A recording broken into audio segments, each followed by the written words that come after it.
Oh, hey, MHayashi. Adding this to the front of the video. Don't forget to like and subscribe. I know I gotta say that. Apparently, there's this new hype button. I don't know. I really don't know how that works, but this rumor has it that hitting that button will help. So, hey, if you want to do that, more power to you. Certainly would appreciate it. And I'll get to the main video. Oh yeah, and also I apologize in advance. The first four videos, I think, are going to have a little bit fuzzier audio than usual. I think my voice comes across clear enough, but my apologies. I think the fuzz is because I'm not wearing my headphones. I'm not using my headset microphone. I'm like it's coming through my computer, which always seems to pick up some more background noise. I apologize, but like, I mean, I don't want to spoil it, but like, I think I got a good lead captured here. I don't want to just it's kind of a balancing act because I'm telling you right now, my average league, it's not going to be. I don't think it's going to be as interesting or informative as this one. So honestly, I think gameplay is more important than quality and whatnot, and hopefully you'll like it. So all right, let's get to the next part of the video, and thanks everybody. All right, hey, I'm Hayashi. Let's what what is there to say about mono red that hasn't already been said? Um, Now what we have is a smorgasbord of kind of jank, but kind of like the best one drops that Pioneer has to offer. Hired Claw. I think this card might be kind of underrated because like honestly, it's already kind of good being a 1/2 that deals damage when it attacks because it's kind of got like a pseudo 2 power. It's not 2 power in combat, but it can get 2 power in combat, at least attacking, because at least if you pay some mana into it. And that's the thing. This card, it grows. It effectively deals 2 damage. Um, yeah, I mean like this card is so push. Like, can you imagine there was a time when Jackal Pup 1 mana for a 2/1, whenever it's dealt damage, it deals that much damage to you, and that was like a premium red 1 drop. Uh, Kumeno, Faces of Kazan. Yeah, it's funny. This card, at first I thought this card was too slow, but I think what I underestimated was how powerful +1/+1 counters on your on your creatures are when you play them the next turn. And also it kind of like semi plays around sweepers too, which is nice. But and actually this exile effect, it's weird. I missed the exile effect before when it was on their card, but this can come in handy. Swift Spear, Soul Scar, kind of the backbone of any hyper aggressive red deck, you would think. Um, yeah, Stadium Headliner. This card I think is also kind of underrated. It's not as good in pure combat as Hired Claw because it doesn't have a guaranteed 1 damage to face when it attacks, and it also doesn't have the ability to pump itself. But this has utility because I was a big fan of Mog Fanatic. Obviously, back when Mog Fanatic, when damage was on the stack, it was way better. Bottom line is this card has utility. You can even take down a big creature, unlike Mog Fanatic. And it kind of is like a 1 mana 2 power creature of sorts because of Mobilize. And Mobilize does synergize well with the sacrifice ability. Although it is worth noting, at first I thought you could sacrifice it for 2 damage, but obviously it's not going to count itself when it's sacrificed itself. But still, it's cool that it synergizes with its own Mobilize ability. And I just can't get away from Abbott. Abbott just it adds pressure while also like adding a creature to the board. There could be some situations where we want to just play it as a 2 drop, but most of the time we're going to be wanting to play this on turn 3, and we just have so many 1 drops that it seems like a pretty powerful, kind of 2-for-1. You could play Corey Steel Cutter here, and yeah, there's an argument to be made because it's probably kind of objectively better. On the other hand, though, sometimes you do run out of the ability to double spell, so there's that. Although mostly it's kind of nice that this is just sort of a budget-friendly option. Maybe I'll try Corey Steel Cutter one of these days, but I just like the way Abbott is kind of always a 2 for almost always. Like well over half like basically over 2/3 of the deck. If you wait till turn 3 over, either a land or a 1-drop comes off the top. So assuming you have 3 lands, That's like over 2/3 of your deck. Very likely to hit. Bone Crusher, Light Up the Night. Yeah, Light Up the Night is an interesting card. I actually kind of like this more than Burst Lightning. The main issue I have with Burst Lightning is it can't kill Shieldred. Yes, you have to pay 5 mana to kill Shieldred, but still, like, killing Shieldred is oftentimes the difference between winning and losing. This can theoretically even deal with a 6/6 demon token. Of course, having to spend 6 mana into this thing is not particularly, it's exciting, but like, bottom line is you can scale with it, and you can potentially deal like, 6, 7, 8 damage to face in the really, really late game.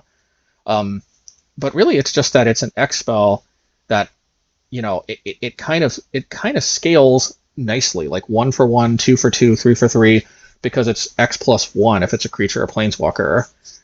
Oftentimes, you don't need it to do like a super amount of damage when it goes face, but it is very, very practical that this card can kill creatures, basically equal to the amount of, with toughness equal to the mana you pump into this. And from playing March of Wretched Sorrow for such a long time in the mono black deck, like, this is kind of more manageable than you might think. And March, most of the time, I'm not even pitching a black card. So like, these X spells are kind of more, they're more wieldy than they look at first glance, and Light Up the Night is even more wieldy than your average X spell, because, yeah, and obviously we can't play the flashback, but honestly, you don't need to. It's, it's nice to have, but maybe one of these days we'll stick a Chandra in the sideboard or something. And Torch the Wind, I just can't get past just how this card, this is probably the most underrated card. Like, if there's one thing that my deck might be doing better than other people, I have no doubt that for the most part, I'm refusing to learn from the collective wisdom of the community with playing certain other cards that I'm playing, like Synthesizer. I have to imagine there's a reason people aren't playing this, even though this card has been freaking fantastic in my experience. But one card that I think anybody who thinks that this card is bad is just wrong. Like, this, I am, I'd like to think I have enough ability to see, when when my jank is jank and when my jank is like actually, like, there was another time too, like Deprive in on a blue Merfolk, like that was also just like, I was just like, this card just counters anything, and this card just deals with like any creature, and oftentimes gets a clue token while it's at it. And oftentimes, I mean, it's 2 for 2, it's 3 for 4, it's 4 for 6, it's 5 for 8. Like, honestly, these like, the rate that it scales is very, very it's very good. It scales. I mean, the only time it doesn't scale as well as Light Up the Night is you can't really play it for 1, but from 2 and up, it just gives you more bang for your buck than Light Up the Night, and even gives you a clue token too. Now, it doesn't hit planeswalkers, it doesn't hit face, but for the most part, it's well worth the trade-off. And I guess, like, and I guess Synthesizer, what can I say? I mean, it's kind of like a pseudo creature. It's nice that it just kind of adds to the board. So there's that. And yeah, what else? It adds to the board, and yeah, it's also potentially a 3 for 1. I mean, like, there's so many 1-drops and lands. Like, over 2/3 of your deck, you play this, and like, bam, you're pretty likely to hit something that you can play. And almost all of these 1-drops are proactive too. There's no like reactive card here, so you're very likely to get some value out of this. And then you crack it on turn 4. It's got to be turn 4. Hopefully you have another mana open, so if you get a 1-drop, you can play it. If not, you can just play a land off the top, hopefully. But like, yeah, kind of you get a 2/2 token out of it too. Kind of a 3 for 1 basically. Surprisingly good. Yeah, and also helps you hit your land drops. Very, very solid. Yeah, what else to say? Oh yeah, sideboard. So Alpine Moon, like, mostly this is to maybe kind of put the that Lumra deck a little bit off kilter for a little bit, naming Lotus Bloom. Obviously they have ways to deal with it and get out of it, but hopefully we're pressuring them enough that maybe we don't give them the time to hit that. Also, there is, I've been thinking sometimes, for a while I was actually playing Field of Ruin in the main, because I really hated the way those those unholy annexes gain 2 life when they you know when they activated the Mutavaults, and being able to snipe them with Field of Ruin is pretty sweet. But an argument could be made. You could play 2 of these against these unholy annex decks, naming Mutavault. They don't really have very easy ways to deal with enchantments for the most part. So like, I mean, unfortunately, they can still make the demon token, and that's one of the biggest issues. And our answers to the demon token are somewhat limited. Although notably, we do have Light Up the Night and Torch. Although Light Up the Night, we have to wait until our turn 6. But if we're on the play, we can potentially kill it if we're hitting all our land drops the turn after they activate. But anywho, bottom line is if you name Mutavault with Alpine, then all you kind of have to do is deal with those demon tokens, which, all you have to do. Arguably, those are a bigger issue than the Mutavault, but still, sometimes you can just kind of make their annexes a liability if they don't really have access to Mutavault. So there's that. Could also be useful against some other decks where they play a lot of utility lands. A Braid is just a must because it serves 2 purposes. If we want to bring in more creature removal, we got it. If we want to bring in artifact hate, we got it. It's just this is even a main deckable card, but it's just these cards are just better at dealing with creatures, and also this can deal with planeswalkers or face. It's actually pretty close, a Braid or a Light Up the Night. You could easily. It's kind of a close call which one's the sideboard card and which one's the main board card, but I'm going with Light just because literally it can theoretically deal with any creature. I mean, it can even deal with like a 10/10 if you got 10 mana, but it's, you're not good at that point. Just go 9 to face most likely, but still. Soul Guide Lantern. There's just all these random graveyard decks running around, and I like the way this card can also just be a cantrip.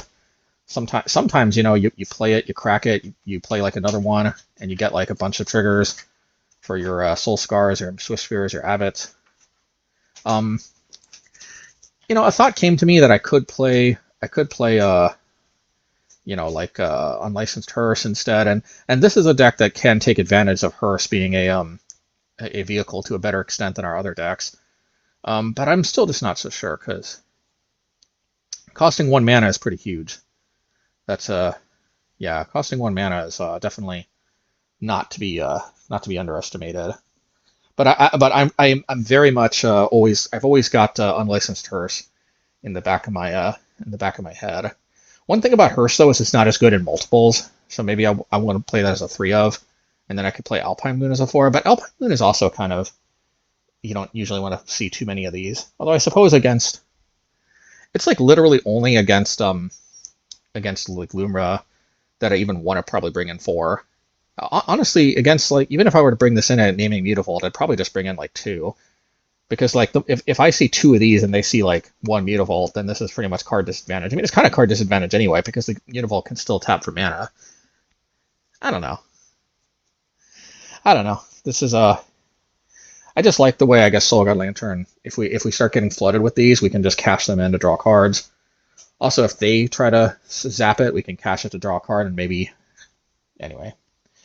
Last card. Quarry Mountain Monastery. So what we're going to be looking out for this game is like how much advantage were we able to take from this thing. Would this have just been better as Den of the Bugbear? I like this high quality image here, I'll tell you that much. This is like very high quality digital art. I mean, I like this other art too. For some reason, the art on these other cards looks like more washy. Is it just me? I mean, I guess watercolor is, some of this is a little more realistic than others. But is it just me, or like this is like the most high res out of all these other cards? Anyway, we're gonna pay attention to see, because my theory is that I might be able to crank out a lot of card advantage, but this is not like a mid-range type red shell like some of my previous versions. This is not like a deck where I win by just pulling ahead. This is straightforward aggro, so it's very possible this should just be Den of the Bugbear. And if you're wondering why I'm not playing Ramunap Ruins, it's because I run into the mirror match. I mean, the quasi mirror match, these like other red decks, and I just find that Ramunap Ruins ends up like killing me more often in these like mirror matches than it does like actually win in any other matchup.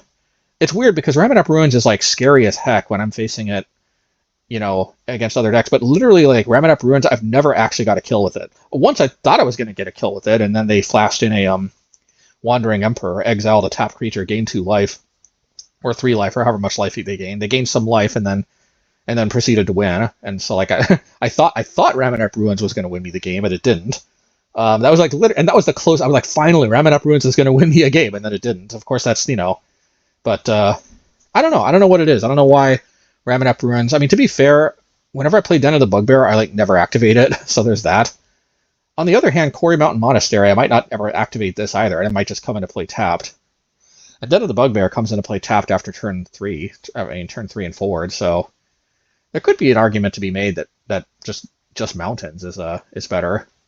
I've also got my eye on Castle Castle Embereth.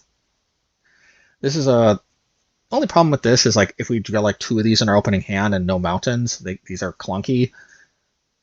I'm almost thinking to just play 18 mountains and 2 castles, just because we have so many creatures here. Like this could potentially net us like 3-4 extra damage. Den is probably just better. Anywho, all right, let's get to the games.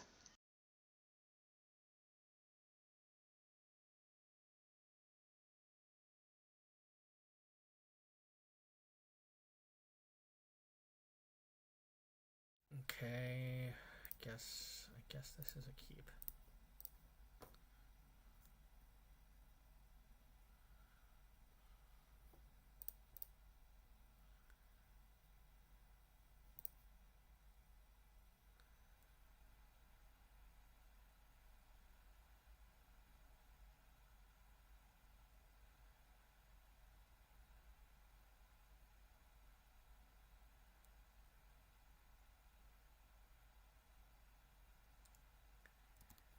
Okay, get Kumeno out here.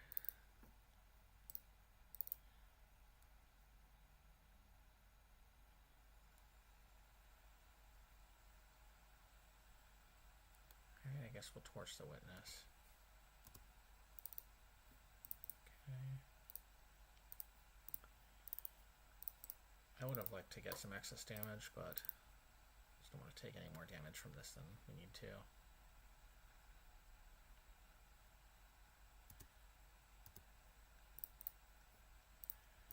Okay.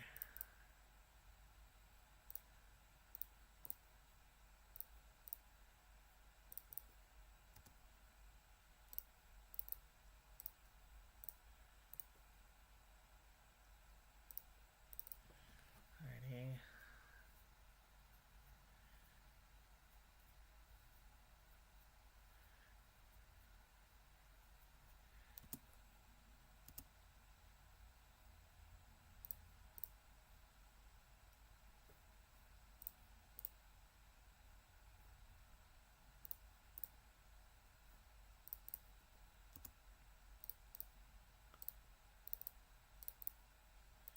Alrighty. Alrighty.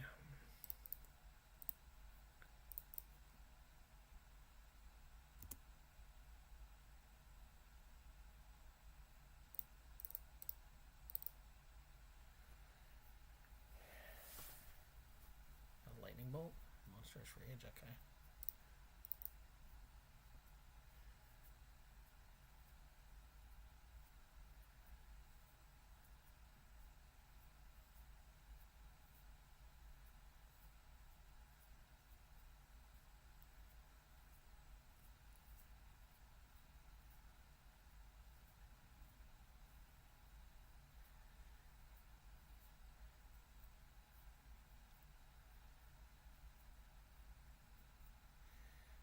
dokey.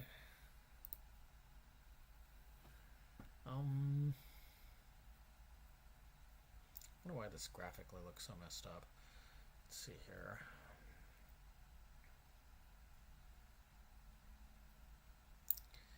I think we're going to need a braid just so we can stay ahead on the creature exchange. Although honestly, all these creatures are kind of important. Yeah, what do I take out for a braid?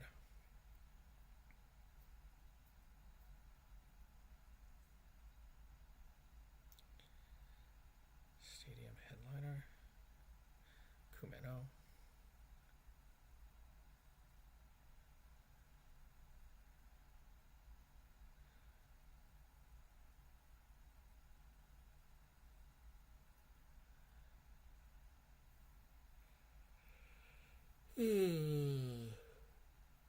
Kind of a tough call.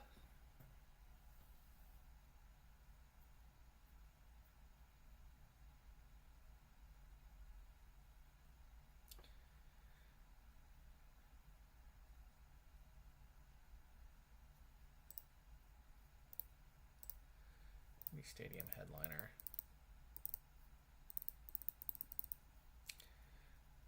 Just because Hired Claw has the ability to grow.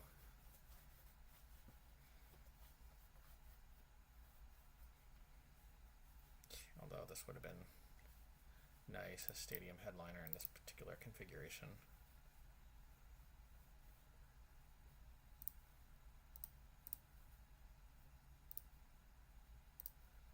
Alright, well if they burst lightning me, they burst lightning me.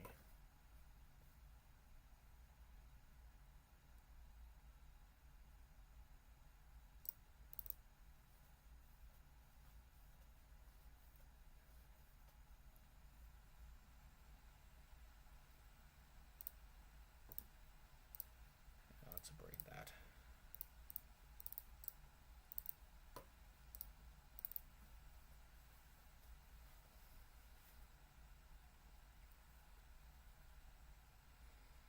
They're definitely going to be playing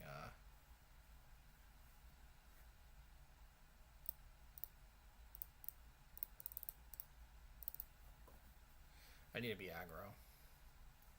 They're going to be playing Seek the Beast.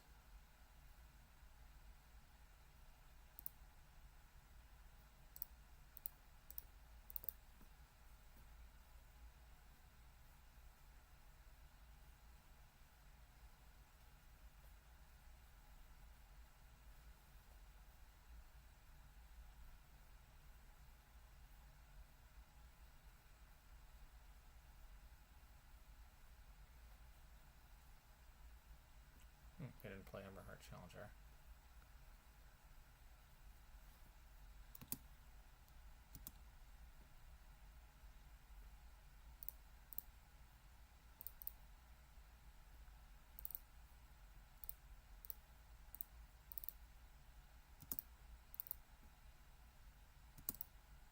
Ready.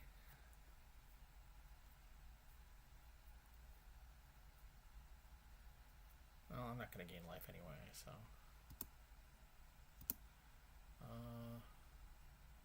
3 damage. Or 4.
mean, I'll still trade unless I got like double Monstrous Rage.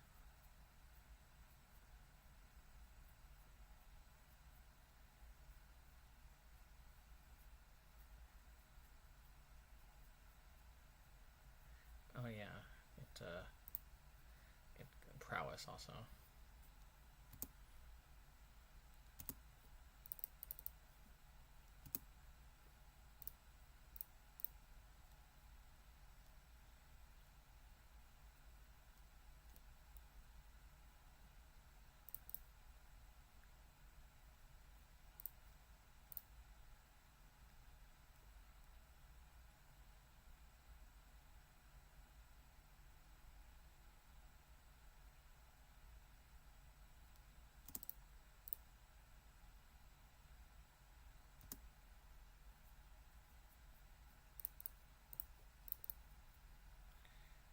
Yeah, just so my creatures get buffed.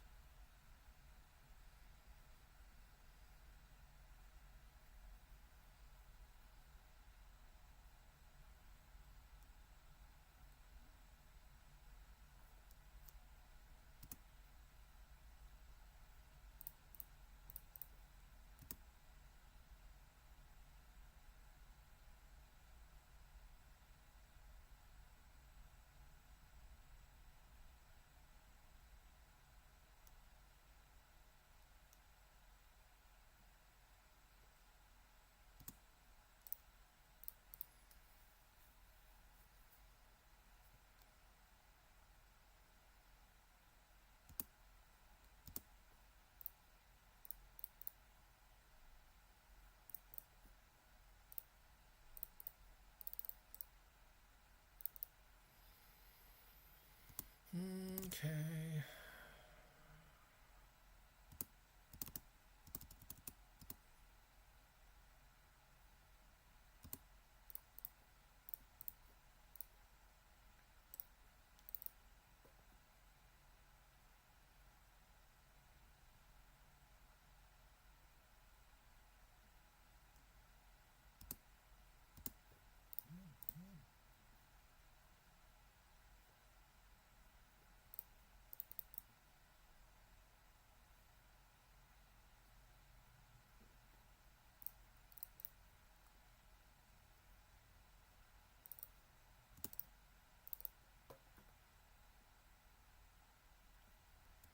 Tiny.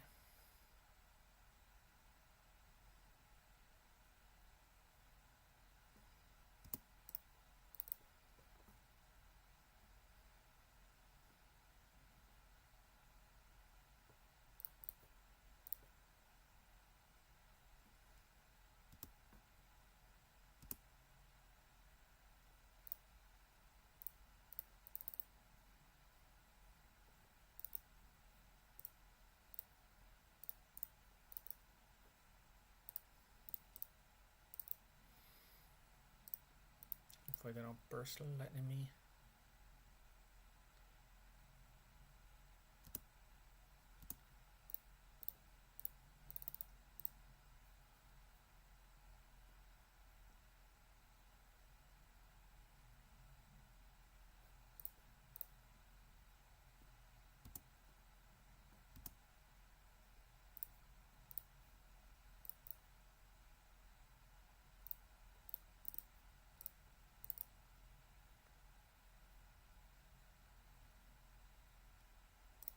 Alright, moment of truth, burst lightning or dare.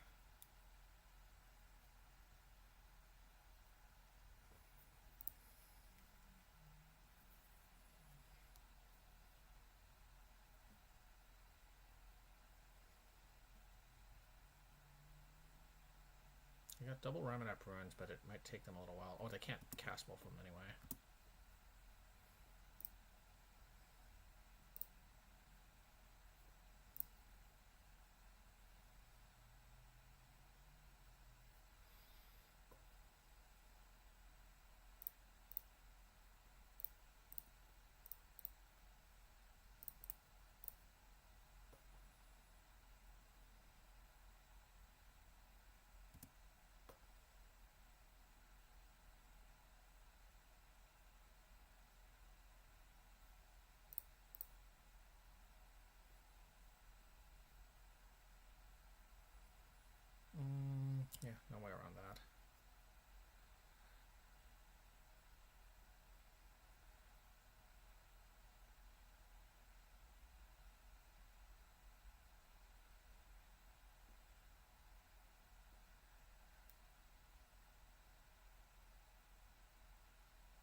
Why did they play out Sokenzen? Did they just play out Sokenzen?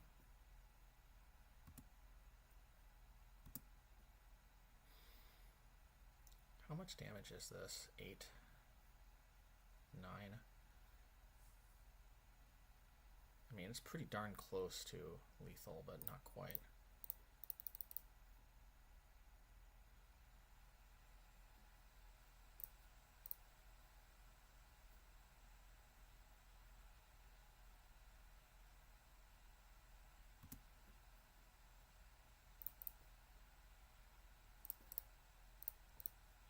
Notably, if this was Den of the Bugbear, I think we definitely would have been.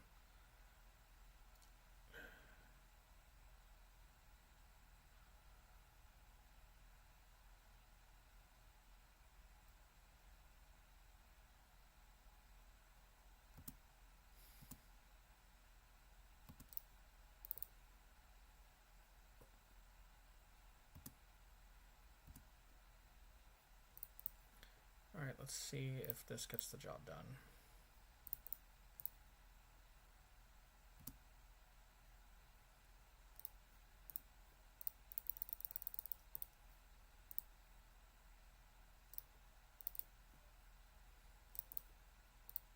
We'll light up the night.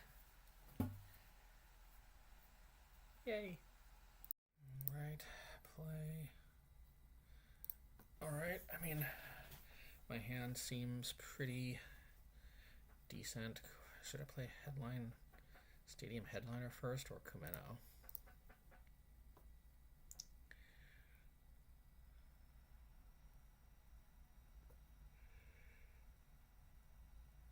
I'm guessing Kumeno.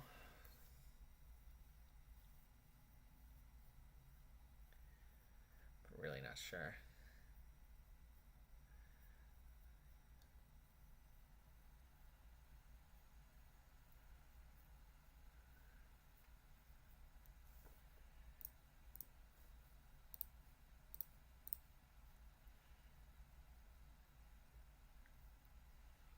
Yeah, let's do it.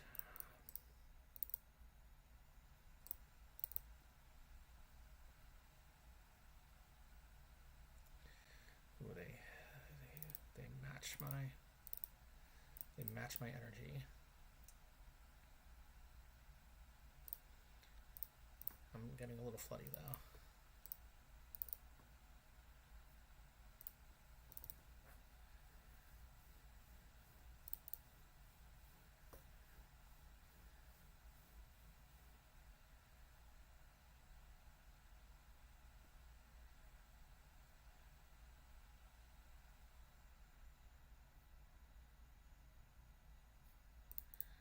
Manifold mouse.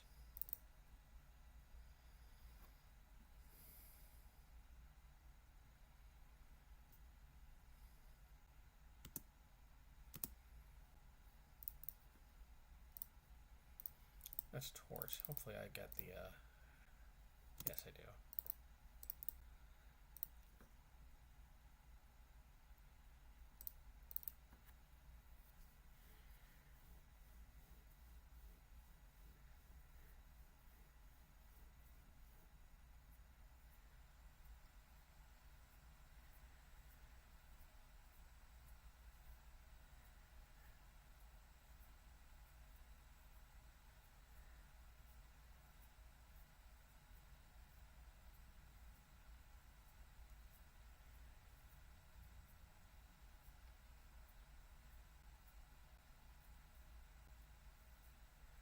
Burst lightning.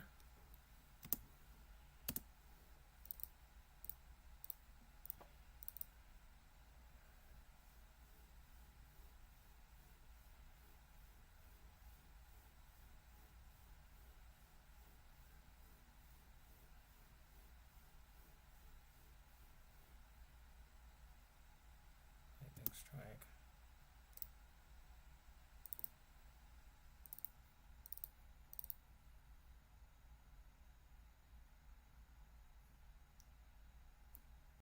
All right, that was such a next level play that it fried my computer.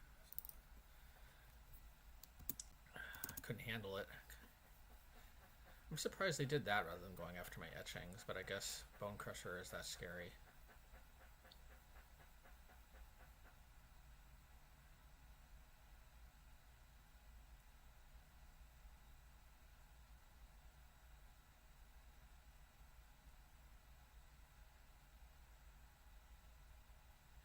Screaming Nemesis. Ah!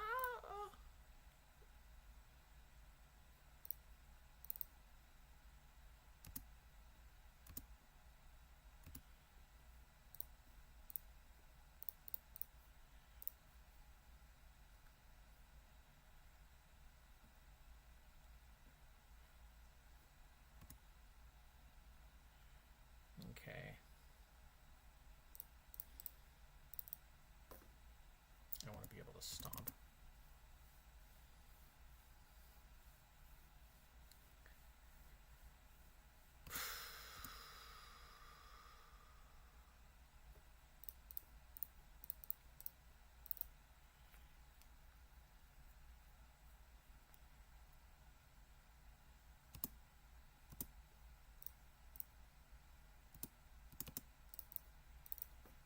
Okay.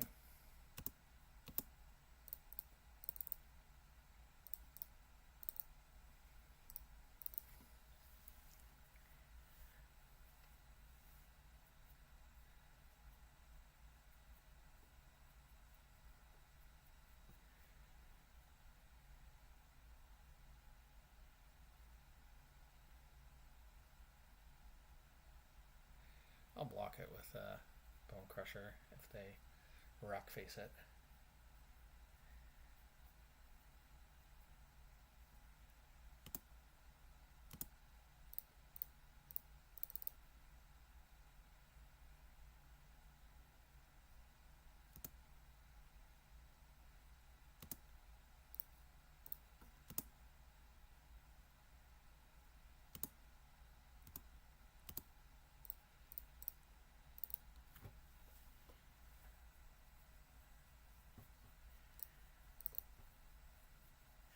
I could use Stadium Headliner to kill this.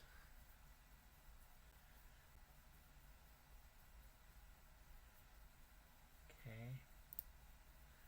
Mount him.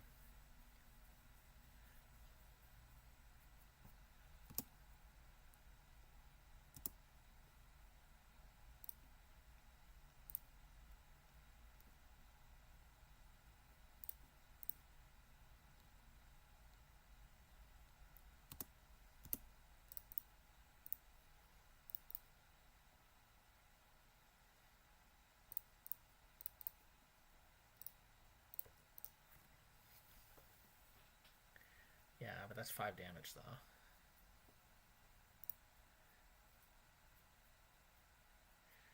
Reckless Rage is a good one.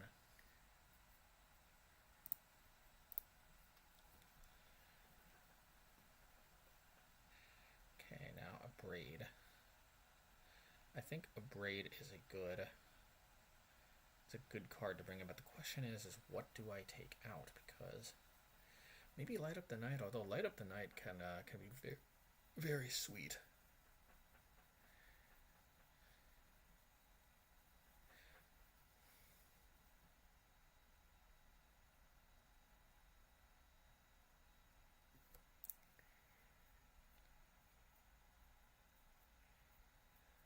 Yeah, I don't know what to take out for a Braid. I feel like I want a Braid. I just... Light Up the Night can go face, which can be very important for racing. I definitely need a Braid though, because if they have Quarry Steel Cutter...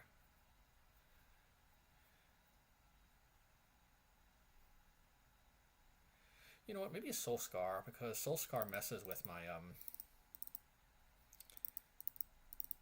messes with these cards.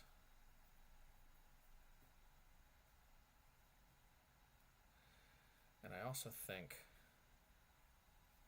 I want to bring in some Blast Zones. Take out 1 Quarry. 3 Mountains. Maybe take out 2 Quarry, maybe. This could be a mistake, because Quarry is very important for me to stay ahead. it's yeah.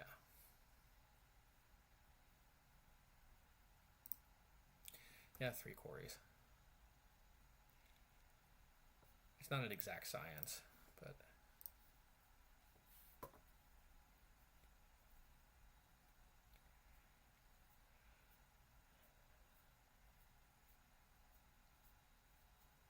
okay. I guess I'll keep.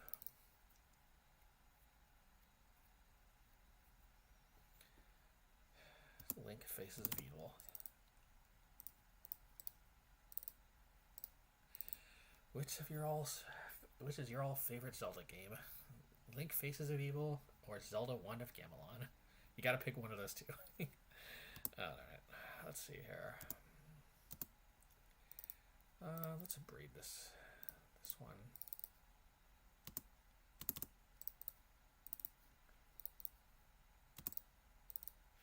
You know, seems like whoever goes first is kind of advantage in this matchup. You know, just a hunch. Just a hunch. Not a hunch. A hunch. Not a hunch, a hunch.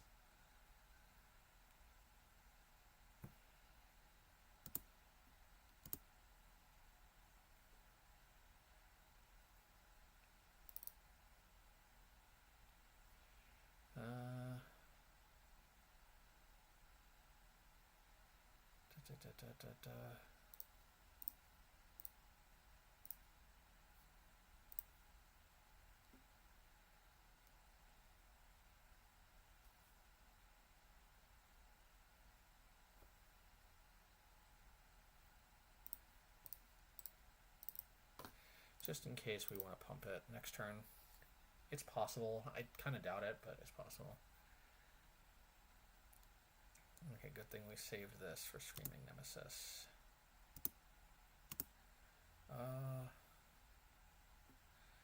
Screaming Nemesis. No.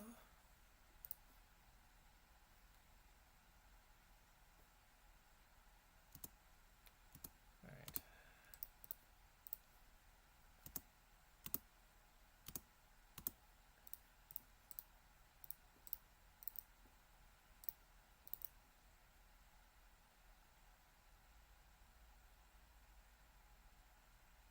Yeah, we're taking.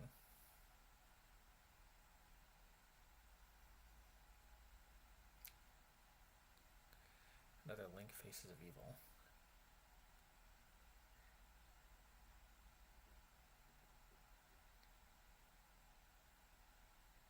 Burst Lightning for the win.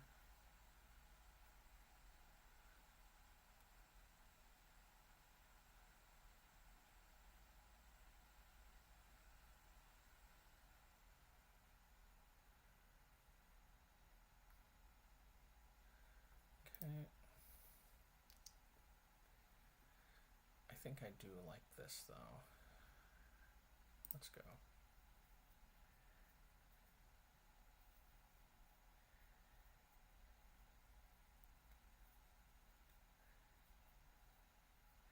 Do we need 4 blast zones?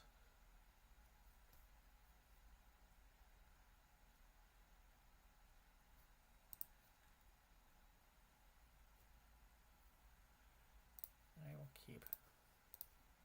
This is where maybe I second guess 4 blast zones, but hey, I made my decision.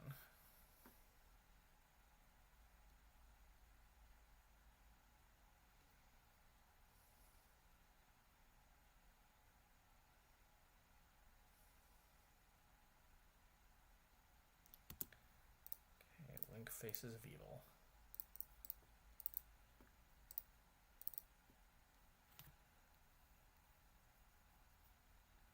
If I draw the red source, dang it.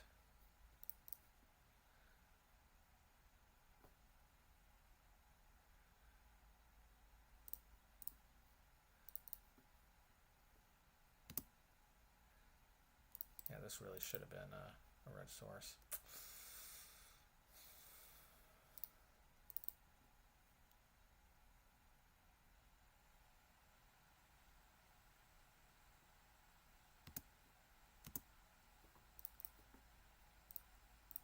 Come on, red red source.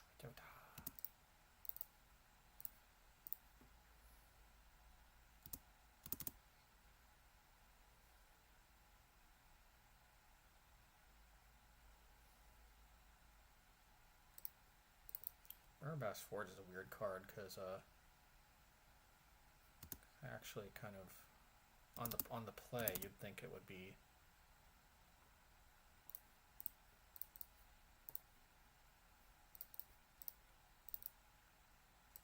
I still might be able to race, although this is really cramping my style here.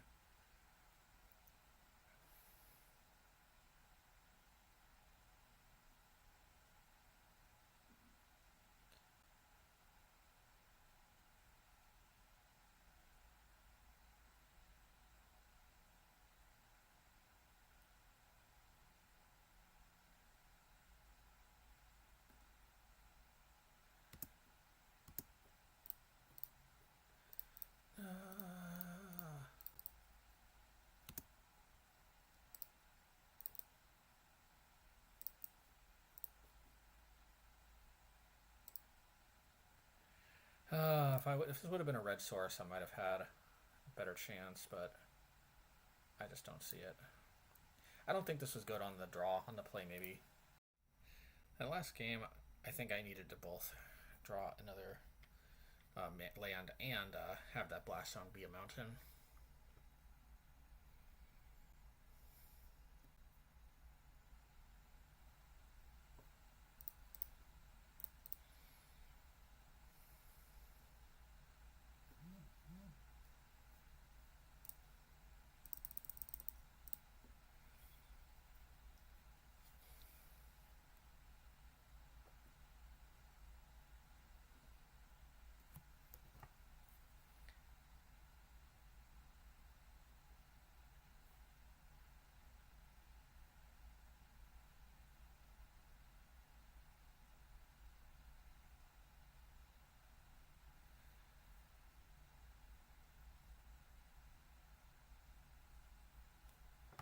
Okay, I took my Link Faces of Evil.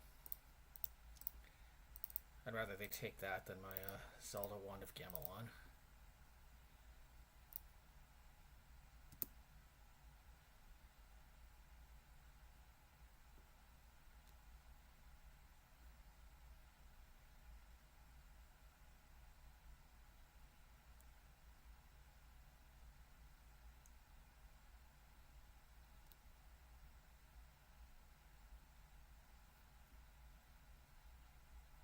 Okay.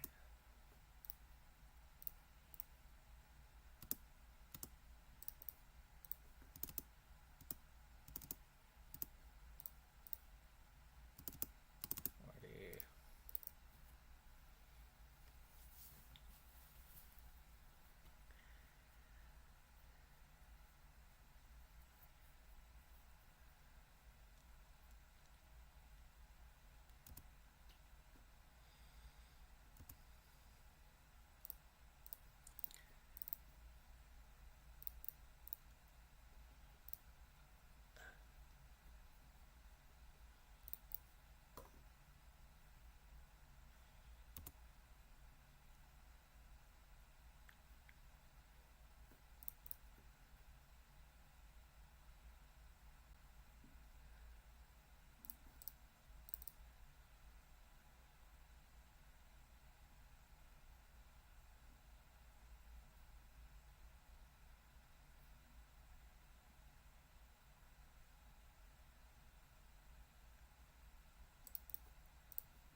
Yargle and Miltani.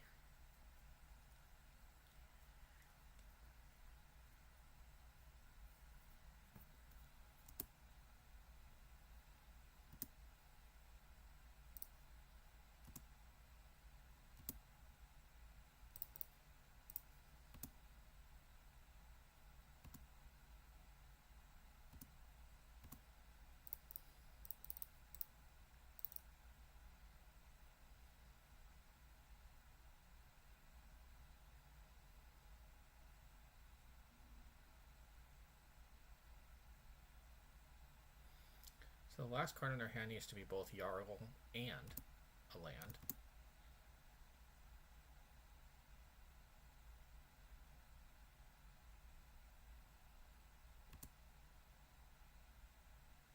They don't have a food to sacrifice just yet, though.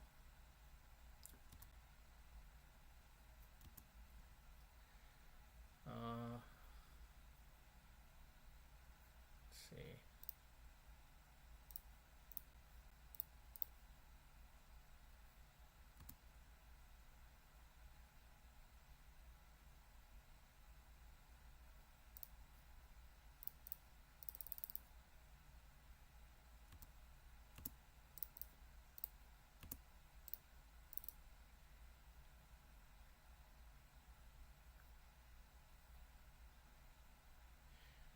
So if they have a way to make a food token, bam.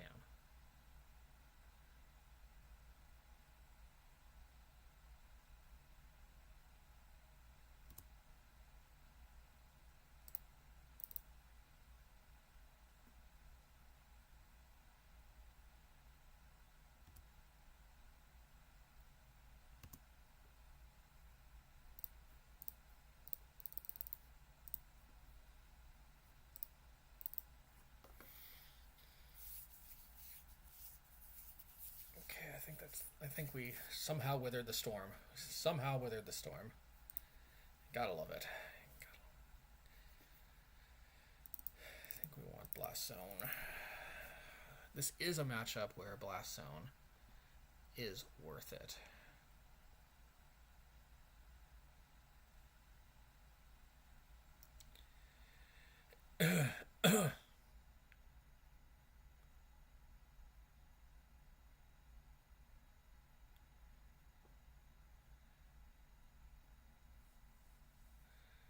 Question is, light up the night, torch the witness. What's the game plan here?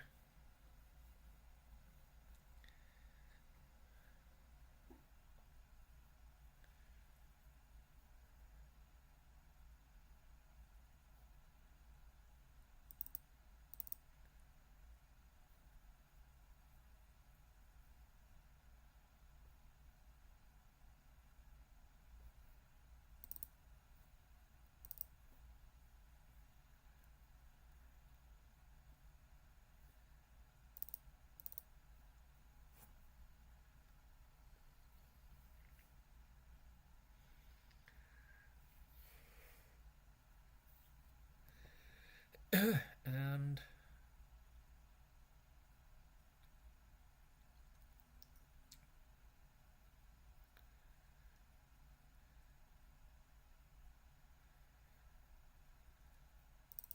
I guess torch the witness. Light up the night seems like being able to go face could be important.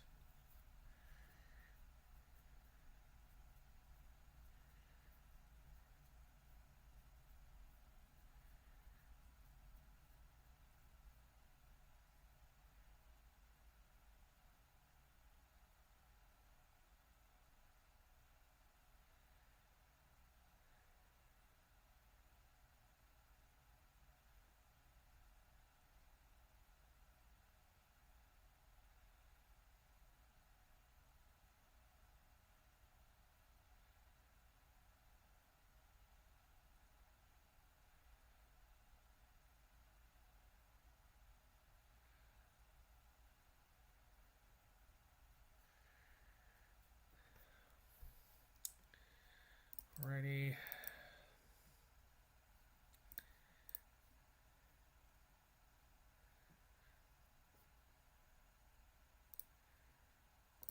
Okay. Iron Claw.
guess we might as well get a free point of damage.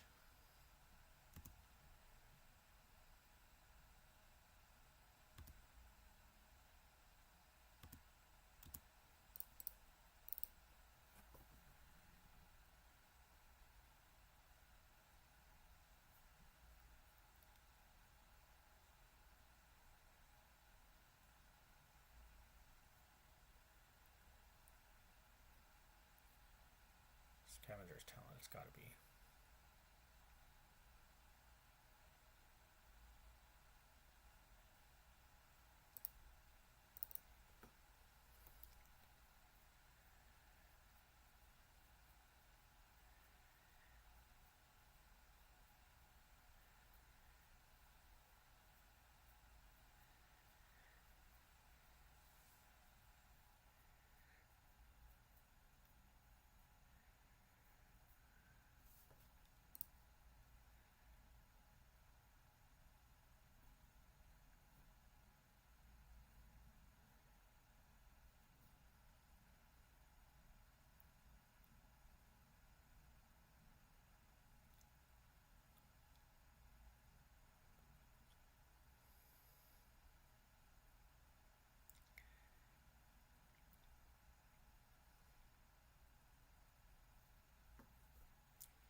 Okay.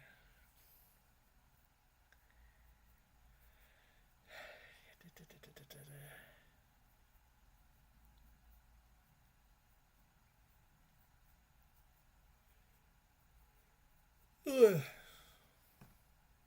Yargle and Multani.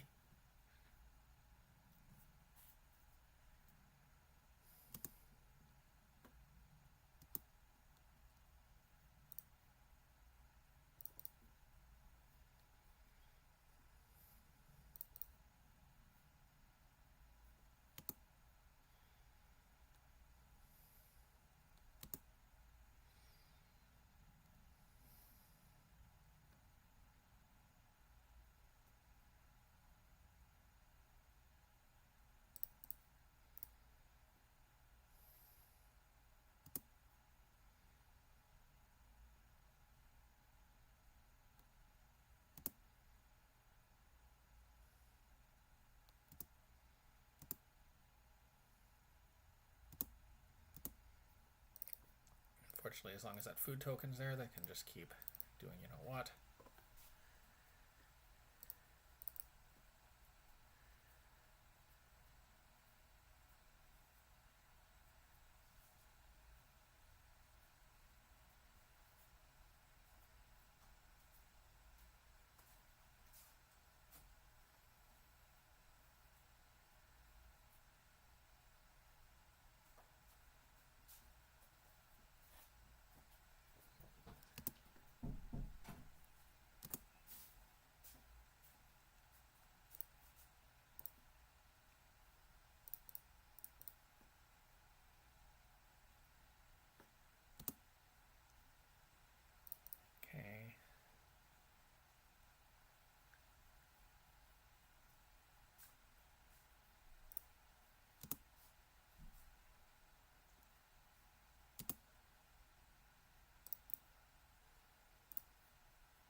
Hunter's Insight.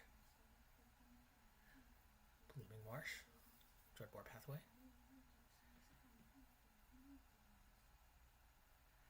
Which one will it be?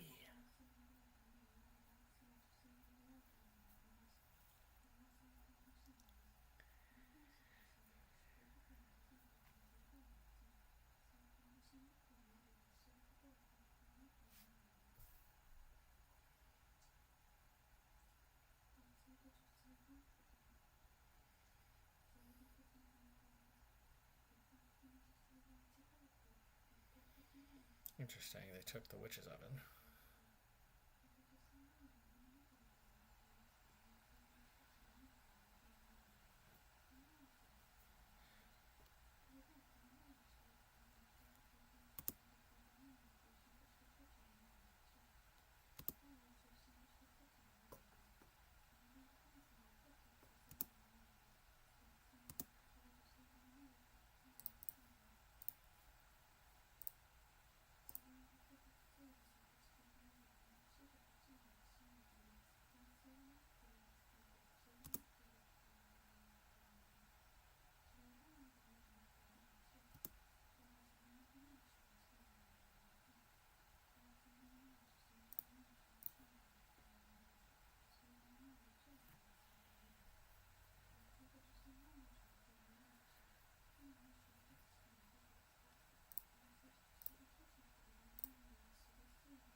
Yeah, it's a good amount of life gain.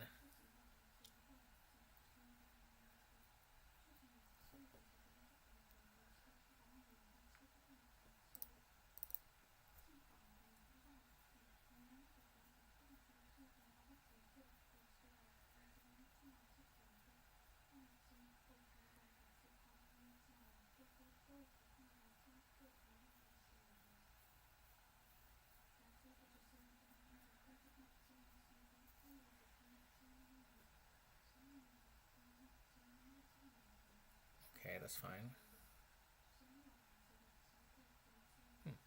Why didn't they want to blow it up? What's the downside to blowing it up?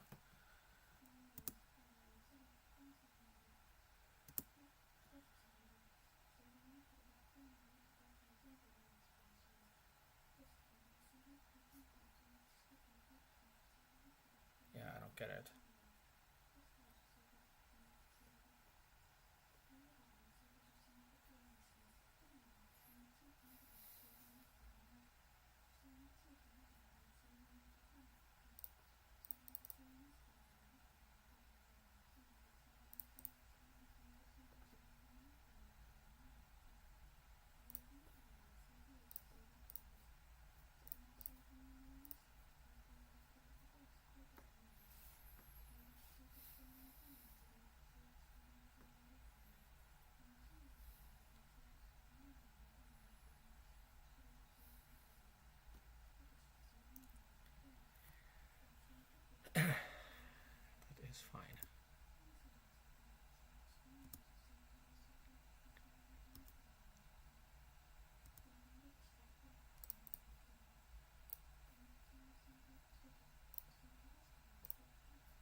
If I played this, it wouldn't have mattered because they would have just got this back.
I'm beginning to wonder if this is even worth it, because, like, anyway.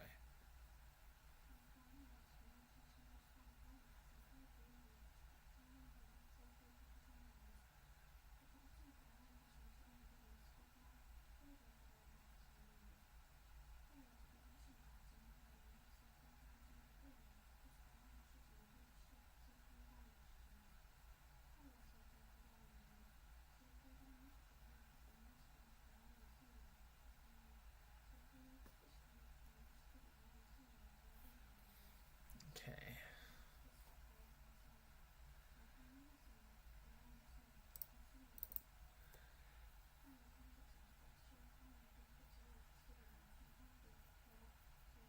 Alright, they got the infinite combo. They're gonna have to use their clock, though, on it.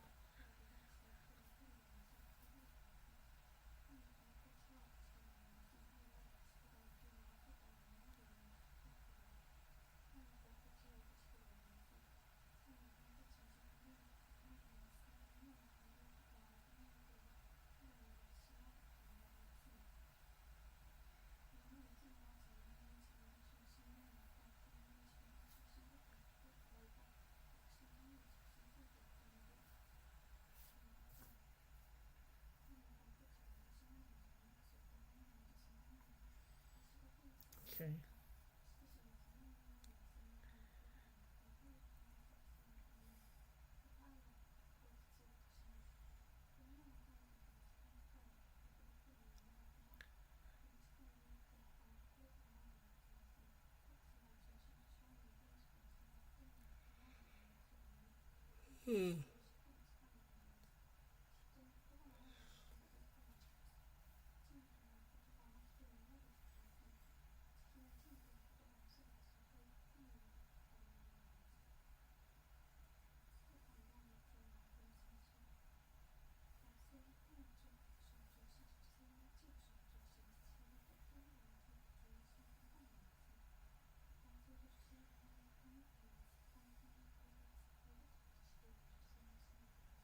Okay.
Okay.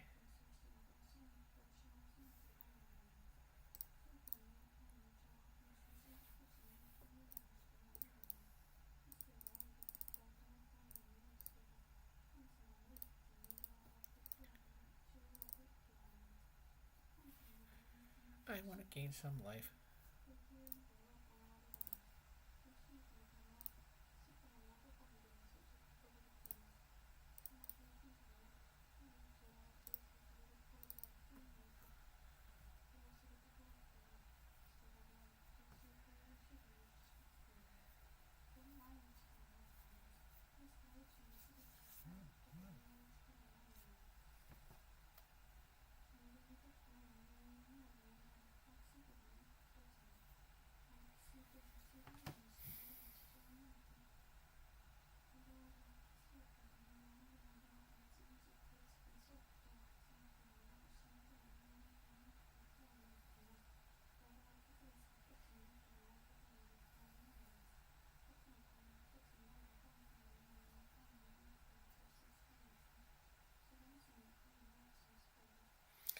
Pretty sure I still. Yeah, I still die from life loss before I deck. Although it's close, because 30 to 10. Well, that's 2 cards, not 3, so.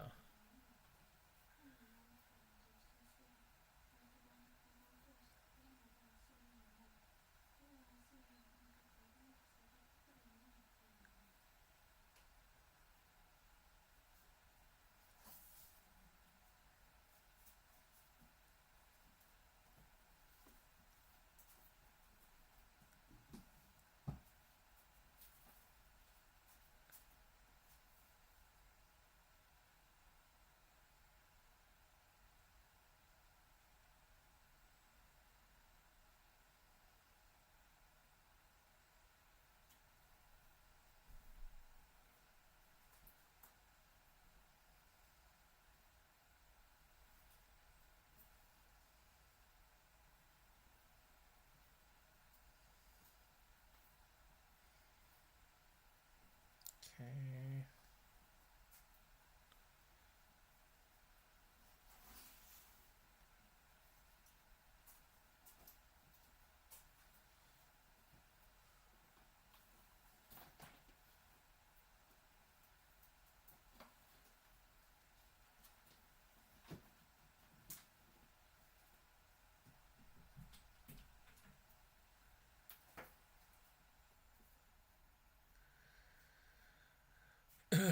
Da, da, da, da.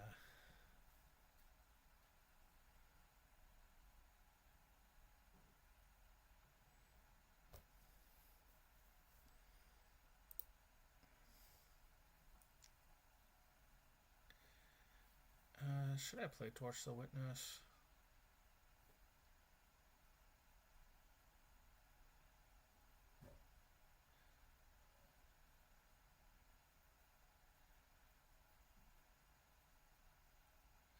I don't know. Soul Good Lantern isn't like great, but it is. You know, it is something.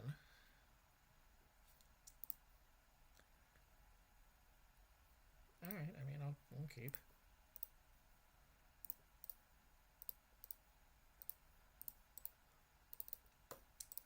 Definitely kind of suspicious of Core Mountain Monastery, though.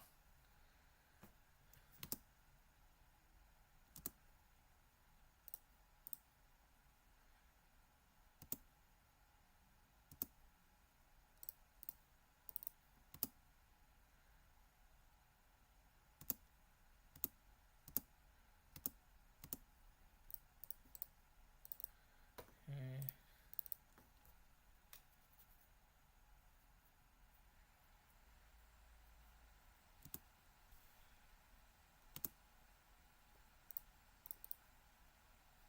I want land.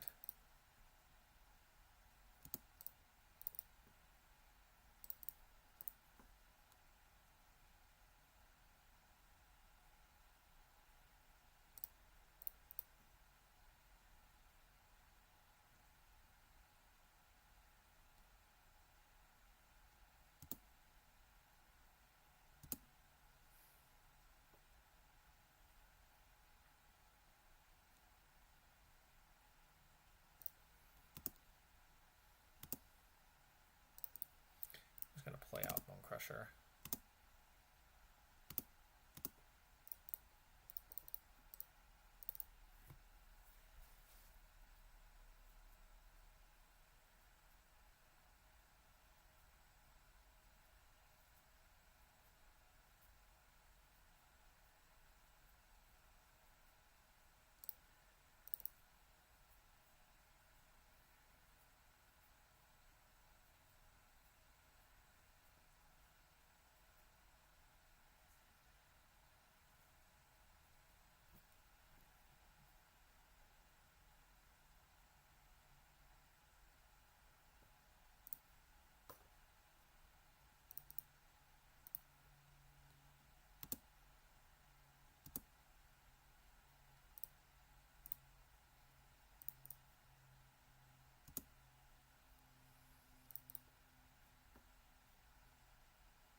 I don't think they're ever just letting their creature get sniped.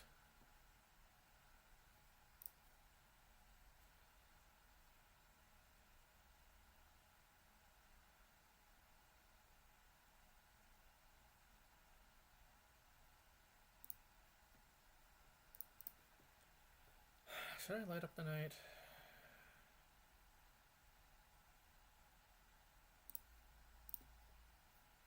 If I do,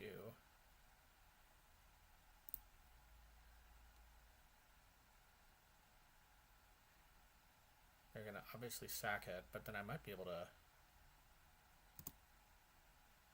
Oh, I could have cracked this before the food token came into play. Dang it. Dang it, man.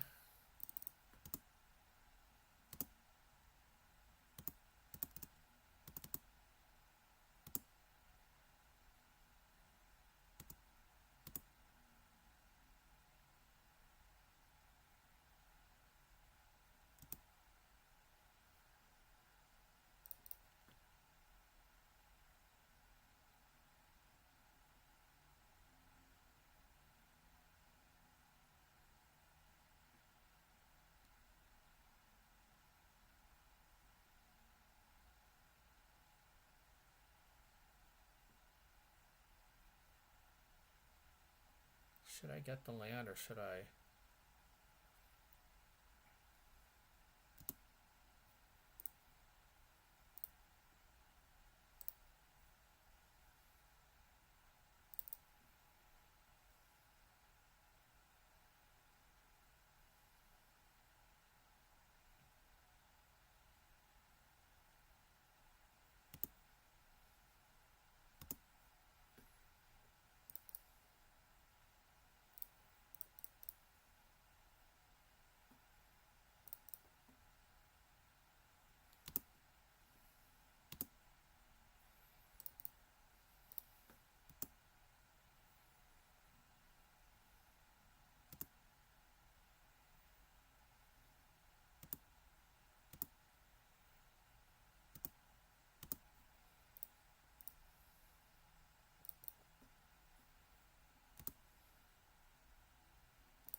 They don't have a food to sack, do they?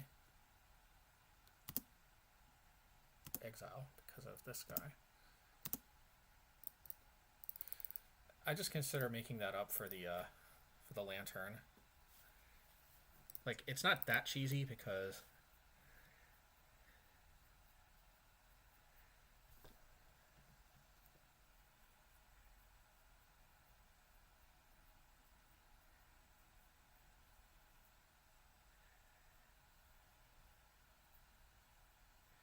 Yeah! Woohoo! Alrighty. This hand ain't perfect, but I guess I'll keep. Probably lead with Kameno.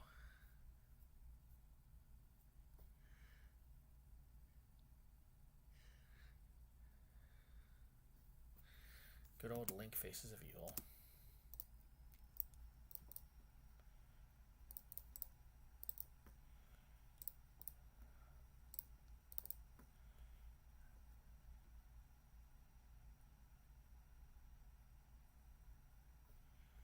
My lizard.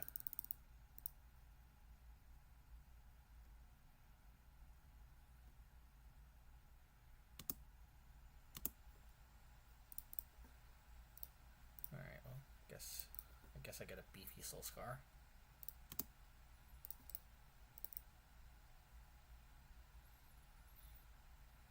I guess I get a Fatal Push Soul Scar.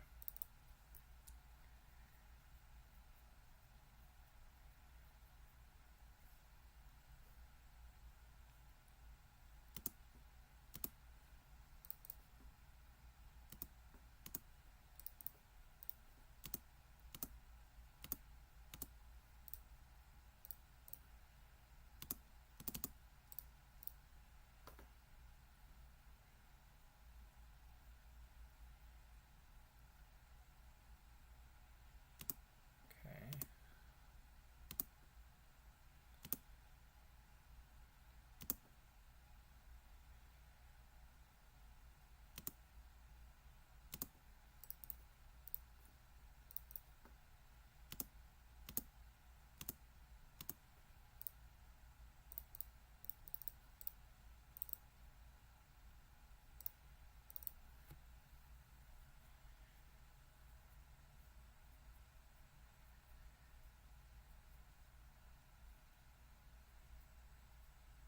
Oh, Kiba. Oh, no.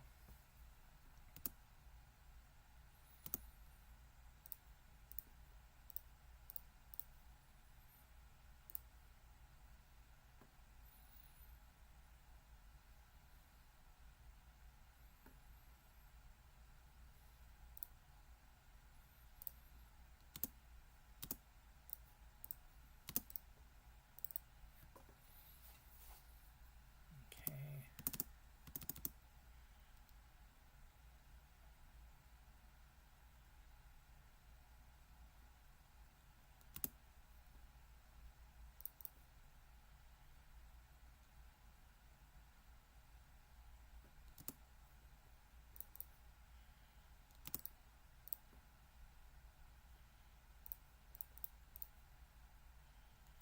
Okay.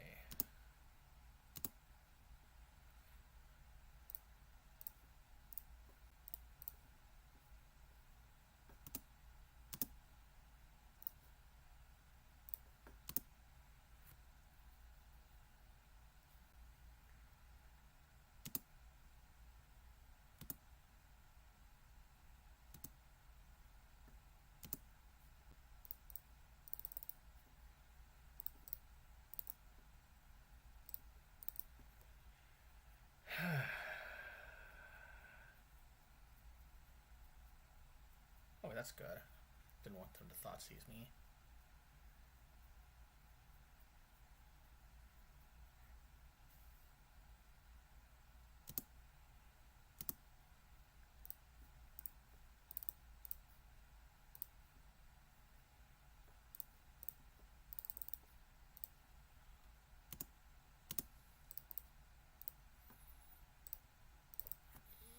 Alrighty.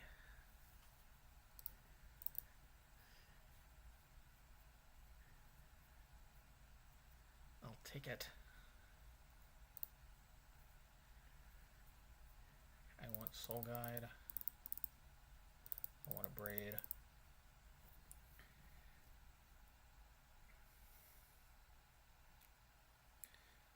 Yeah, I think in this particular matchup, I think Light Up the Night is not as important.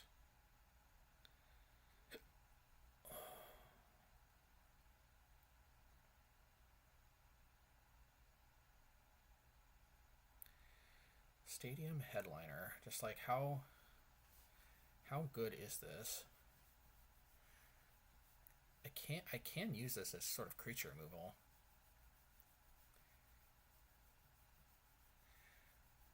But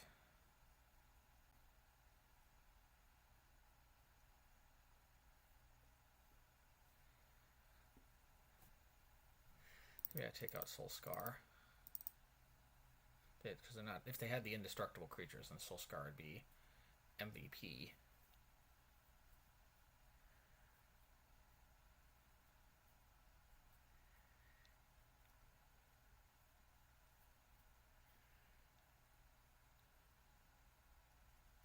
And I think I take out 1 Quarry, 3 Mountains, 4 Blast Zones. This could slow me down a little bit, but in this matchup, I think it's worth it. Especially when we draw like this.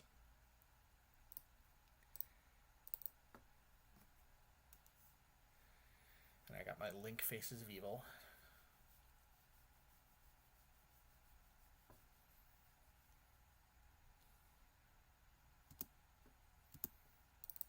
You'll love to see them ditch a Fable.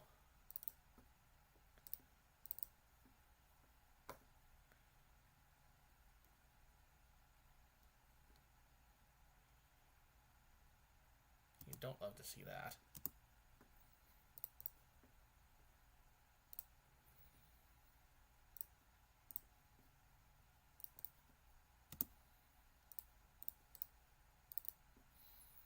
Hopefully I don't just have the combo. Because with no sweepers, I don't know if I can deal with 2/4/4 Angels. Okay. Okay, nothing to return. Let's use. Okay.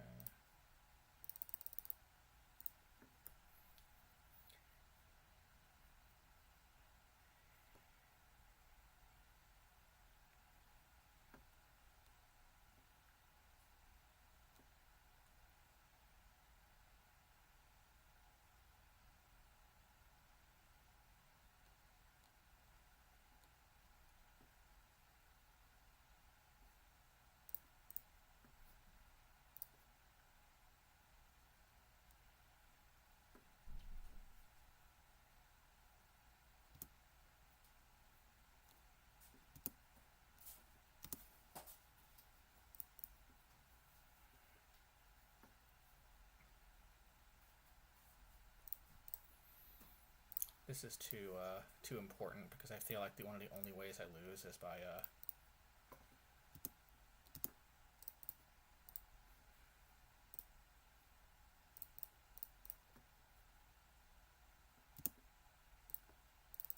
pump it up.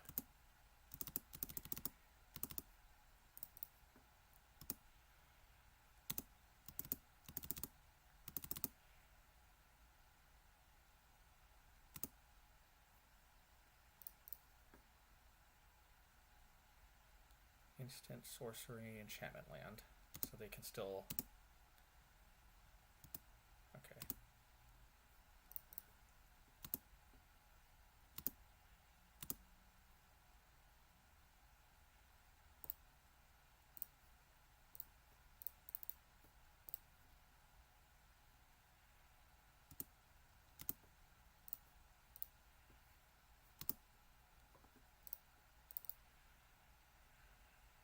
Okay.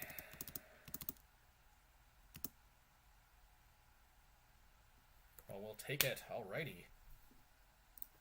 Well, MTGO funky matchmaking at its finest. Looks like we're rematching the. Should we keep this? I think so. We're rematching the vehicle reanimator deck. I think the red version is a little bit easier to manage for us rather than the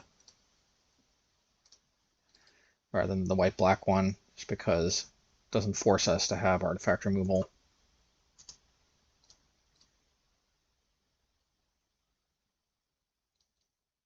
Come on, land. Yes. Although tap land is tapped.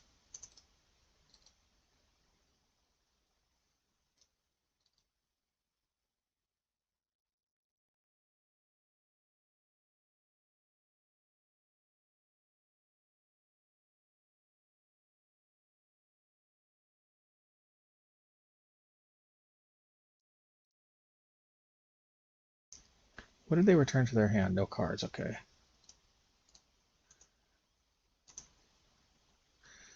Uh,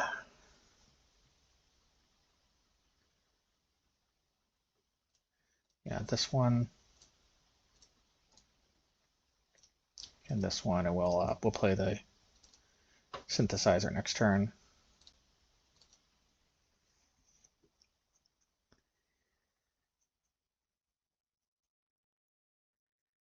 Or we'll just oops, Sky Sovereign. Nice.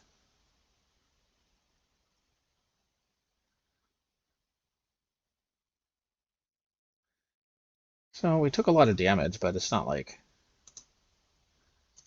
the end of the world. We do want to hit a land drop though, that much is true.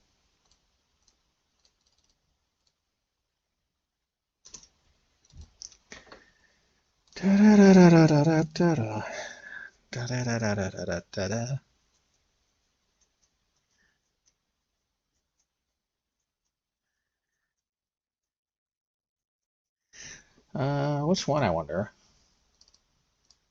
Okay, fair enough.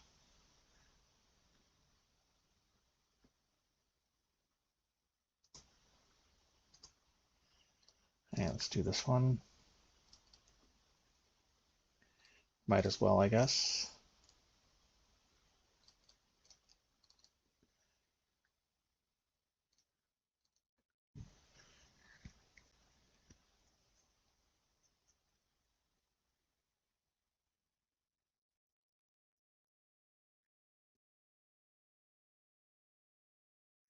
Okay, this is not the most powerful of vehicle reanimation they can do, although it still obviously packs a punch.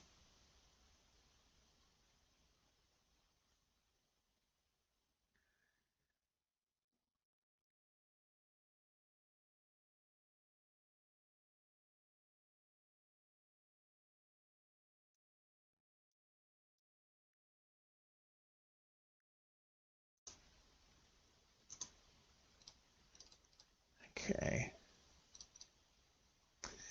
Unfortunate.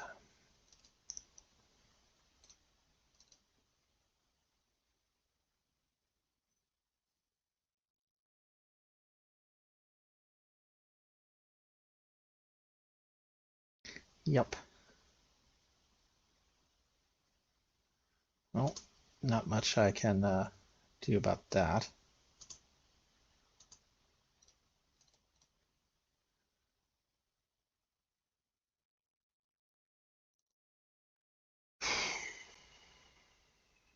These are both legendary. Well, this isn't legendary.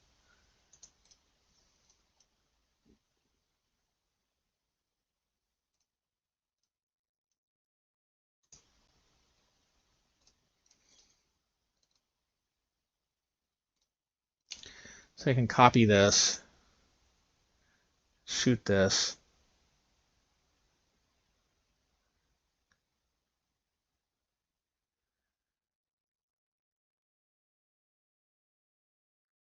Oh, it is flying.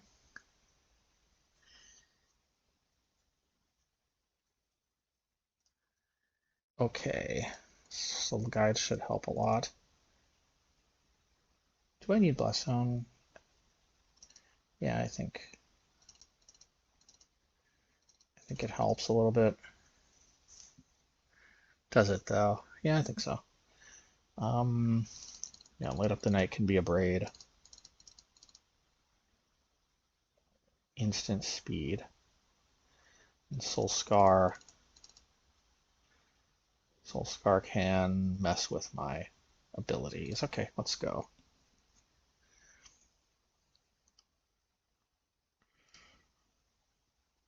Alright, alright. A little risky, I could just get comboed, but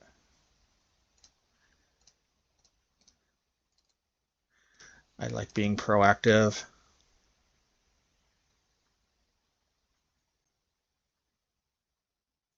Oh, there goes my synthesizer.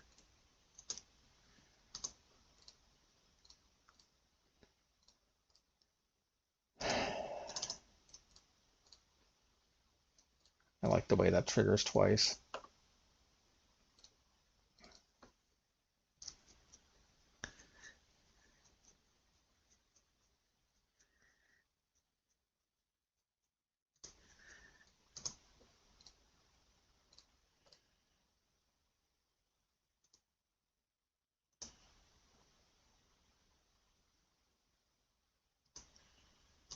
Well, I know which one to pump.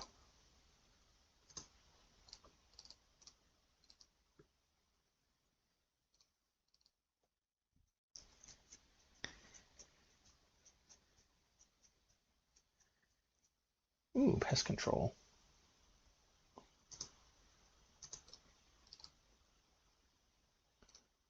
Well, and just like that, I'm glad I've got a Quarry Monastery.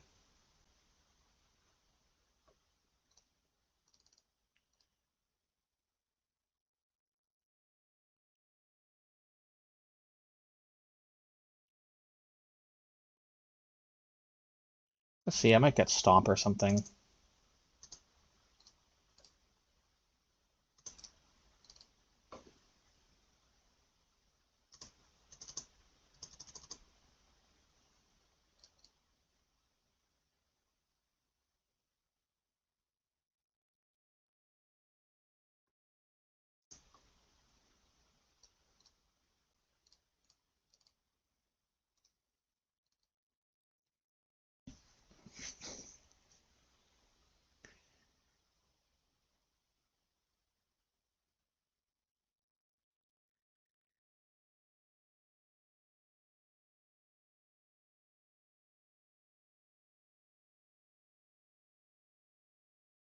Okay.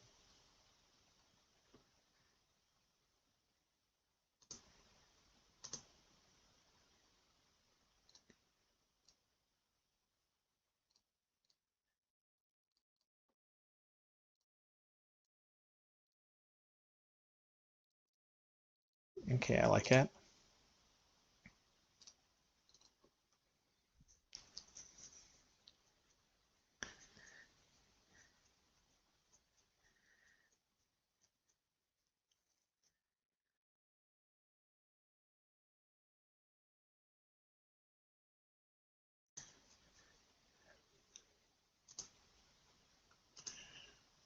Okay. Yeah, I can't have this thing going nuts.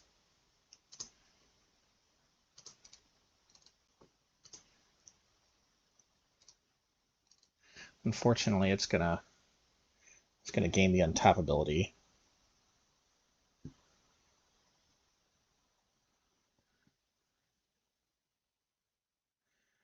I'll probably just tank 10. Interesting. I would have thought they'd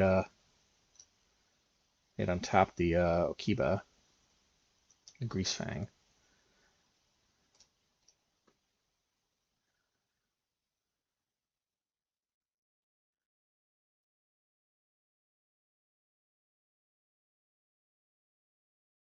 Okay, interesting.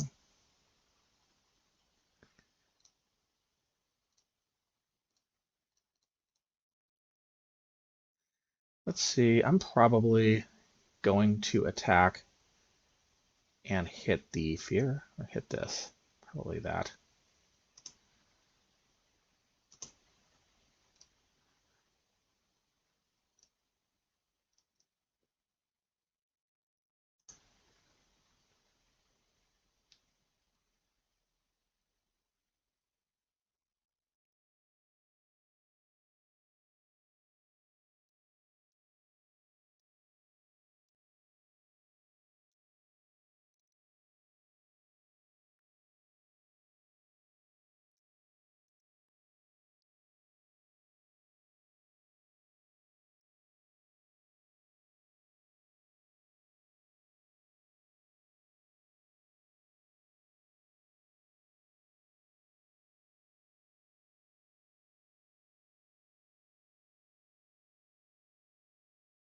Fair enough.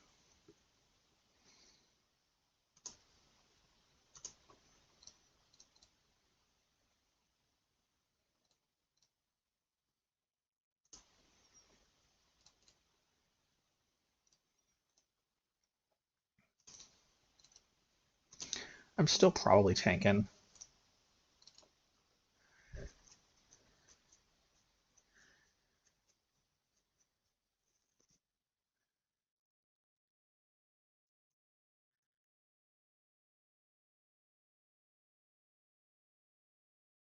Yeah, I'm tanking.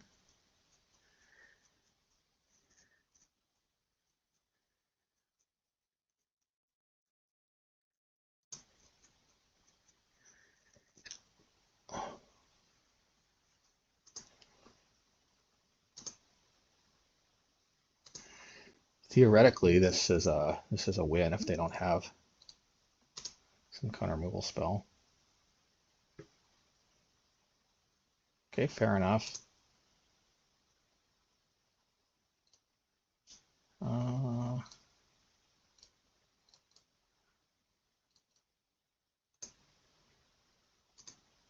Hope they don't have another Vanishing Verse off the top. That would suck.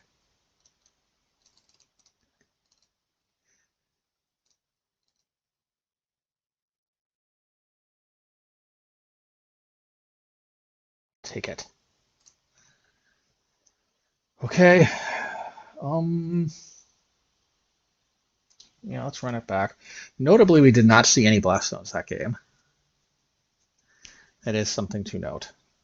Ooh, well, maybe this was a bullet dodge from not getting tempted by that Blast Zone.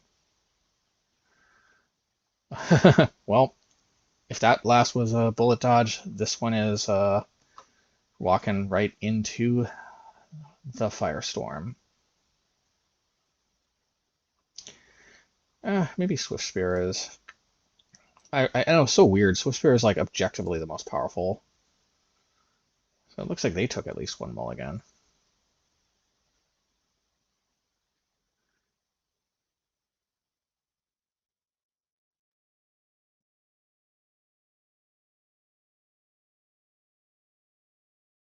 Okay, okay. Well, if they curve out and everything, then here's a next level move: picking synthesizers to keep me off of hitting my land drops. Okay, fair enough. Let's play our Link Faces of Evil.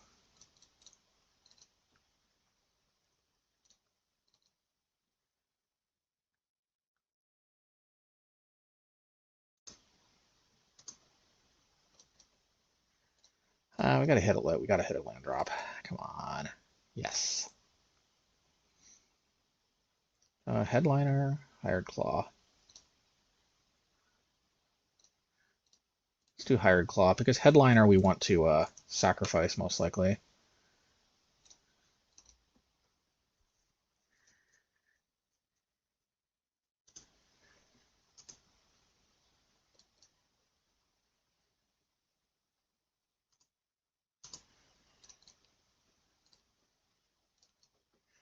I could pump it, but I'd rather just play my Link Faces of Evil and my Stadium Headliner. I might play Pest Control though. Ouch! Or we just win. I was worried about a Pest Control. Hey! Wow, 4-1. Man, it's been a while. I don't know. I don't know though. Like, it definitely depends on the matchup. I'm not so sure about Mono Black. Because man, I faced one league where like I think 4 out of the 5 games were against Mono Black control, and I lost every single one of them. Oh, then again, what do you like? I mean, if you have a bad matchup and you hit it 4 times in a row, what are you gonna do? Yeah. Question is Corey? Should Corey? Anyway, let's get to the post league. Okay, post league wrap up. Probably Den of the Bugbear is just better. Notably, the one time we were, notably the one time that we that we did gain some pretty good advantage off of Quarry Steel. Quarry Monastery, whatever it's called. Den of the Bugbear would have done even more work. So yeah, make of that what you will. That won't always be the case, but yeah, Den of the Bugbear is just it's just a potentially very powerful man land with very minimal cost, red mana and all that. So yeah. Um, Other than that, all the other cards kind of did what they were supposed to do. We did bring in Blast Zone a lot, but I feel like it's always a judgment call. Like you want to bring in Blast Zone against decks where you actually can, kind of outgrind them. You know what I mean? Like against the decks where you kind of like you just have to like win quickly or not at all. Yeah, these are just a liability. But against the decks where you can kind of grind, yeah, you may want to bring these in. Plus, they're just excellent against decks that play all those like uh, I forget what it's called, Scavenger's talent or something. So it's possible that this card is just too cute, but it's one of the only ways mono red has to deal with like creatures that get above a certain power and toughness, as well as like enchantments. One of the only ways for red to deal with enchantments. Obviously, I can deal with artifacts, but yeah, being able to deal with enchantments, sometimes even planeswalkers, it can be a little clunky at times, but at the end of the day, it also just taps for colorless. So hey, it's this card has just been amazing for me in pretty much all my other decks. It's not in the main because this is our only like aggro deck we've played in a long, long time.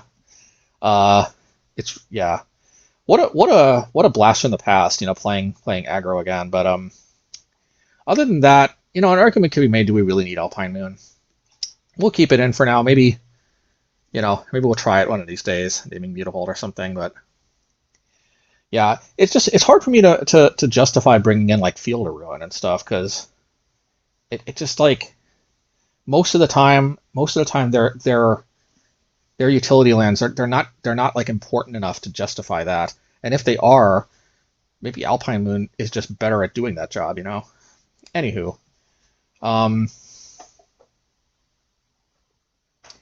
I don't know. There are some other question marks like we never faced some kind of like tribal swarm deck. I used to play Burn Down the House in the sideboard. This deck is just so uniquely like all in on the one drops. But I have my serious doubts about my ability to deal with those go wide tribal aggro type decks, soldiers, humans, whatever have you. I have my serious doubts because our deck isn't particularly synergistic. We do have creature removal and such, but anyway, I don't know. We could also just try to win with prowess creatures and whatnot.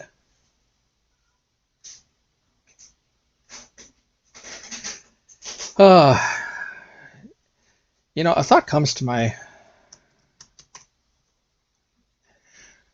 I wonder if I should be playing like Scorching Shot instead of Light Up the Night. But Light Up the Night on one is a thing. But like, and also this can hit face and planeswalkers. Scorching Shot can't hit face or planeswalkers. But for one more mana, this will hit almost anything we want to hit with Light Up the Night. But for only 2 mana. But being able to hit planeswalkers though can be very important. Being able to hit face can be very important, as I think we saw in one of our matches. Yeah. So I don't know. I do know we want Den of the Bugbear. Other than that, I'm really not sure. I'm really not sure.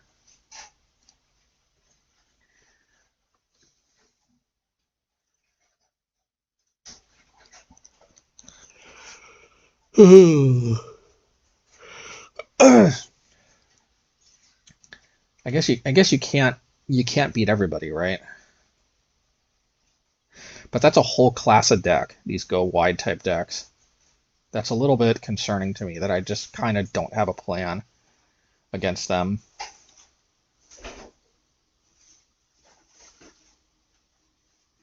I could try mainboarding Blast Zone.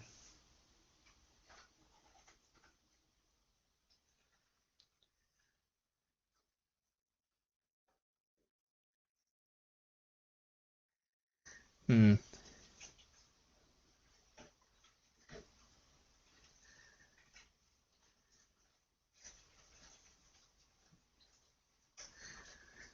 Burn down the house. Would I want to play burn down the house?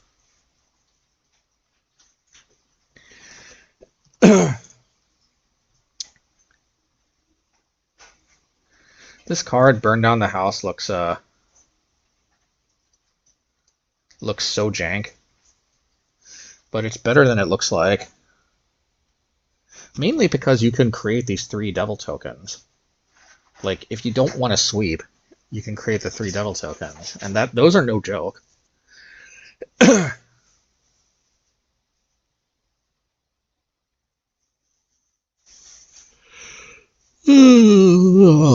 Excuse the yawn.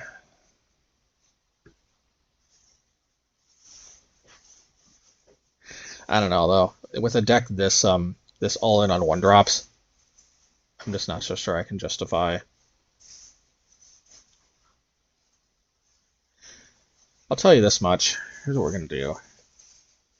We're gonna bring in Burn Down the House. We're gonna take out Alpine Moon. And we're gonna bring in Unlicensed Hearse. And yes, this means we have no this means we have literally no way to deal with lands. But I think that's okay. We're not like other decks where we have to deal with like Castle Lochthwain, Castle Vantress.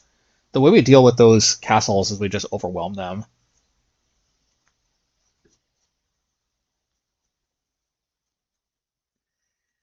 Although this means we totally don't have an answer to Lumra.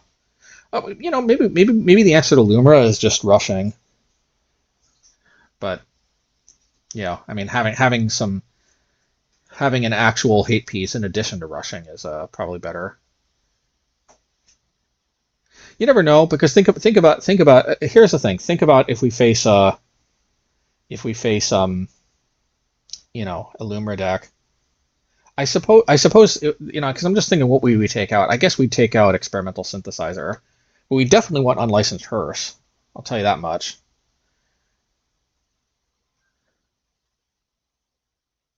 Yeah, and beyond that, it's kind of like taking out the creatures could be a problem because those could be the difference between winning and losing. Torch could be, sometimes you got to hit those creatures they play. Same with Light Up the Night. Yeah, and honestly, Unlicensed Hearse is probably better against Lumra than Alpine Moon anyway, because this actually lets you kind of eat at their graveyard before they deal with it inevitably. Yeah. All right. I mean, yeah, not having an answer to lands could be a little dubious, but I want some kind of plan against the go wide decks, and I know it sounds weird, but Burn Down the House is actually not bad because like they definitely don't expect it. Like when you play all your creatures and they play all theirs, and like you sweep away your creatures, but the idea is you play this when you sweep away way more of their stuff than yours. In those cases, think of your creatures as just kind of like spot removal spells, or just ways to hold the board until you get a sweeper down.